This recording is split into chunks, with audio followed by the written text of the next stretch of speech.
عافينا البطل الواعر القاري بزاف فين كتمشي الظلمه ملي كنشعلوا الضوء. واحد النسبه كبيره منكم غادي تكونوا سامعين هذا السؤال السخيف هذا. الجواب ديالو ساهل بزاف. اولا ما كاينش حاجه سميتها الظلمه.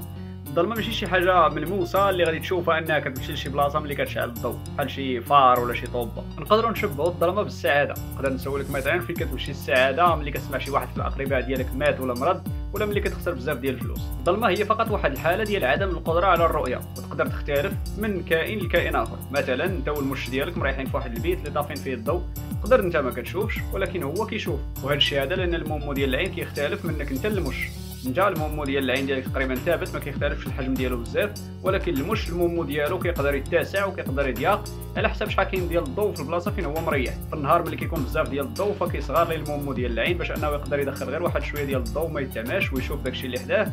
وفي الليل كيقدر يحل المومو ديال عينو بزاف ويدخل بزاف ديال الضوء ويقدر يشوف حوايج اللي ما كنشوفهمش نتايا. وبلا ما نساو بلي الاصل في الكون راه هو الظلام وحنا فقط كنشوفوا لانه كاين واحد المصدر ديال الضوء بحال مثلا النجم ولا شمعه ولا بوله. هذاك الضوء كيضرب في الاشياء والانعكاس ديال هذاك الضوء كيدخل للعينين ديالنا وبفضل الدماغ كنقدروا اننا نشوفوا الاشياء.